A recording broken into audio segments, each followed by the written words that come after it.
banta kay VP Sara ngayong Tuesday, at syempre kung hindi niyo napanood, panoorin niyo yung maiksi nating video. Ano, may banta kasi kay VP Sara sa susunod na Martes, itong paparating na Martes. Gigisahin si VP Sara ng bongga-bongga ng isang aklang bulate. Baka ikaw ang magis sa akla.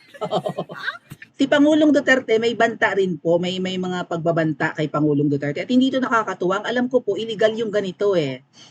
Pero, we'll see. Is it really though? Parang illegal itong gagawin nila kay Pangulong Duterte at hindi ko lang alam kung si Pangulong Duterte ay kakagat sa patibong or 'di ba mahuhulog sa patibong ng mga lintik na ito. O nga pala, speaking of patibong ha, bago tayo pumunta kay Pangulong Duterte, allegedly yung KOJC papasukin daw ng mga tatlong libong batalyo, 3,000 kapulisan. Mag-ingat po kayo kasi alam nyo, pumunta ako ng KOJC mga ate at kuya, ang ginagawa lang nila, yung mga sasakyan nila nakaharang sa labas. Tapos nilagyan lang nila ng taki, ang ganda-ganda ng KOJC. Kahit yung gate nila, very regal, very elegant. Ang ganda.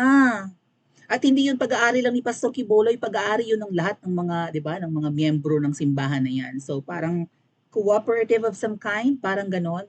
Pero it's more than that, corporation or whatever. Pero ang mga miyembro ng simbahan na 'yan ang may-ari ng Kingdom of Jesus Christ. May school sila, may bago tayo pumunta kay PRD ha, may university sila sa loob parang law school, 'di ba?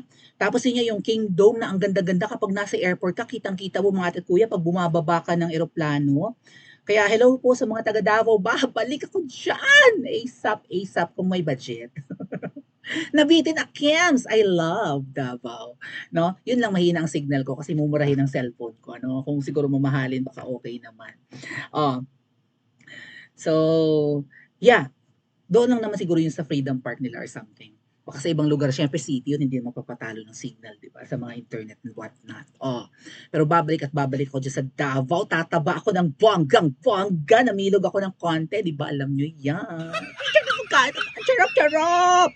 Anyway, PRD, ang charap-charap ng pagkain sa inyo. Babalik at babalik talaga ako dyan hanggat hindi ko kayo namimit, mahal na dating Pangulong Duterte. Okay, ano pa bang sasabihin ko? Yun nga po, yung hinarang nila para hindi maakyat siguro at malusob ng mga kapulisan at mga men in uniform, mga nakafatig, mga sundalo at kung sino-sino pa yung mga nandun. Also, yun nga po, yung Waxy's Burger, mga tat kuya, kung hindi nyo napanood yung maigsi kong video, ang Waxy's Burger pala ay dating McDo. Inalisan din, parang gano'n, inalisan ng franchise si Pastor Quiboloy kasi nga American company yon at pinag-iinitan nga po ng US si Pastor Quiboloy. So, from that McDonald's na pinatayo ni Pastor Quiboloy doon sa labas ng KOJC, kinonvert niya sa Waxy's Burger at pinag-igi nila yung recipe siguro. That's why boom ang Waxy's boom ang Waxy's sa Davao.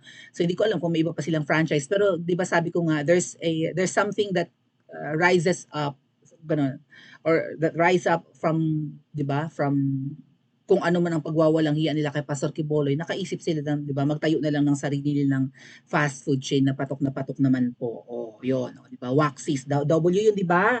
From McDo na letter N to Waxy's. Oh, 'di ba? Very brilliant po ang mga taga KOJC. Pero ngayon ayun nga po may banta rin sa inyo, mag-iingat po kayo, sasalakayin daw po kayo. Oy, nga pala, ito lang ang masasabi ko no, coming from syempre marami tayong nakausap sa Davao. Hoy, mga kapulisan, wala kayong makahalughog dyan sa KOJC, wala dyan sa loob si Pastor Quiboloy. Sa tingin nyo, hindi tuso yon, hindi matalino yon, at hindi magagaling? Bago nyo pa pagplanuhang atakihin nyo na nasa malayo na. Hihalughugin nyo man ang buong kapuluan ng Pilipinas, hindi nyo makikita si Pastor Quiboloy. Kahit isang hibla ng buhok. Halughugin nyo ang 7,600 rather. 7,600 islands ng Pilipinas. Wala kayong makikitang Pastor Quiboloy sa lahat ng kapuluan. Dito. Okay, so salamat lang na lang po according sa mga nakausap namin sa Davao, parang pino-protect din ng mga taga Davao si Pastor Quiboloy, so nakakatuwa, eh. Alam nila kung nasaan, pero hindi nila dini-disclose, pero wala na yan siya dito, magdusa kayo. Oh, 'di ba? Alam niyo ang feeling ko ang kanilang intensyon ng pagpasok diyan sa KOJC parang tatamnan lang nila 'yan ng mga evidence, baka lagyan ng mga 'di ba, ng mga condom, condom! May nakita kasi akong condom. Anyway, hindi ko muna isiwalat kung saan ko nakita yung condom. Oh, malay niyo lagyan ng mga ebidensya, baril, 'di ba? Pampasabog, gano'n, mga improvised explosive device, ganyan. Lagyan ng mga ano pa, mga ano pang pwedeng magamit, tiyabu, droga, palabasing ang KOJC ay ano, pugad ng mga jodik. Kung ano pang itatanim nilang mga satanic paraphernalia, palabasing kulto ang KOJC. Sa tingin ko yan ang purpose kaya nila papasukin yan, nga lang at ang mga taga KOJC matatalino binubuhay ang cellphone, o sige gumawa kayo ng kinemedite, 3,000 kayo, marami rin kami. So millions naman ng KOJC, so lahat ng pulis na papasok diyan, or kung kayo man mapapasok ng mga ng kasundaluhan at kapulisan, sundan niyo bawat isa at i-video niyo nang hindi makagawa ng katarantaduhan. Diyos ko po, Diyos ko po, ginagawa niyong private eye ang men in uniform, demonyo kasmag, demonyo kakuting, demonyo katamba, at ito si PRRD, hindi na si Pastor Quiboloy, gagawan niyo pa ng hindi maganda. O ayan, ang banta kay PRRD, ewan ko kung legal ito mga ate at kuya. O eto, breaking news from the Freeman.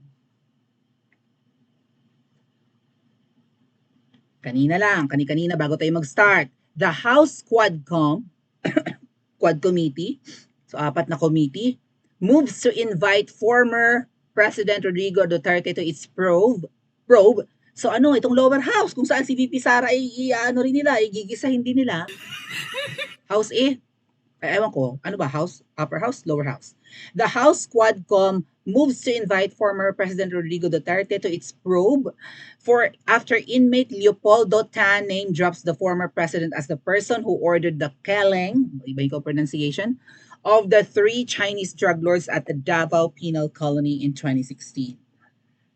May pinatsugi daw si Pangulong Duterte na mga drug lords sa kulungan ng Davao.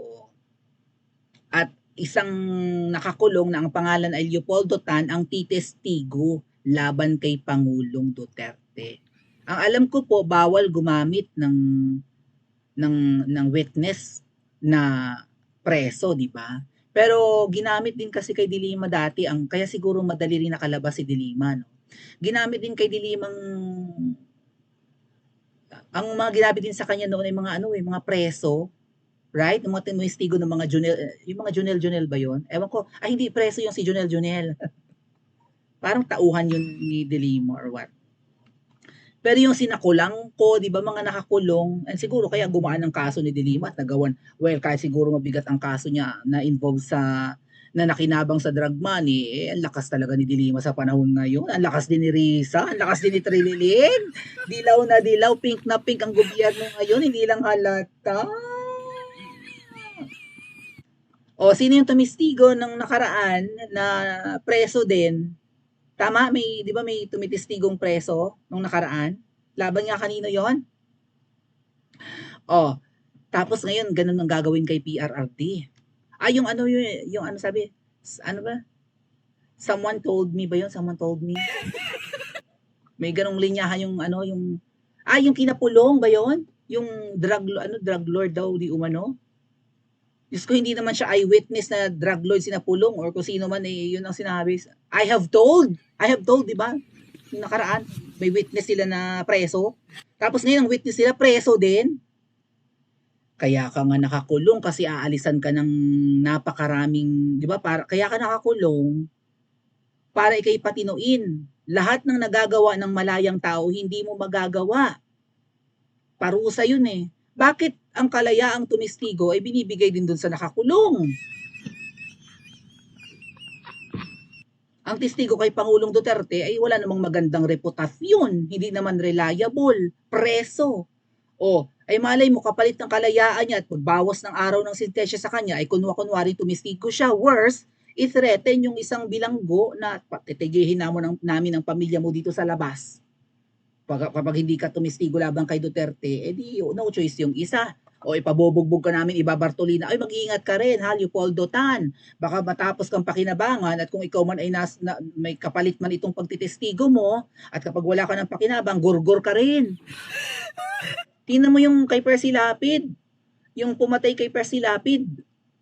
Oh, yung nahuli sa lipa, eming nanlaban, yun yung term eh, nanlaban. And then, hindi nanlaban, nagpakategi daw ng sarili, nagpakamatay kasi 'di ba? Nag-serve ng warrant of arrest yung mga pulis doon sa lipa. Yung tumegi kay Percy Lapid, isa sa tumegi, nagpakamatay. Paano nakapagpakamatay? Anong klaseng pulis yun? Anong klaseng mga pulis na mag-serve ka ng warrant of arrest, tapos yung bibigyan mo ng arrest warrant, nagpakamatay sa harap mo? Hindi kayo magaling sa ganyan, sa hostage situation? Anong klaseng pulis yan?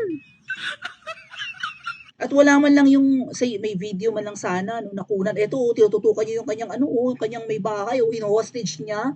Tapos nung na-conquer na namin siya, nagbaril siya sa sarili niya, nagbaril sa bunganga, sa sentido.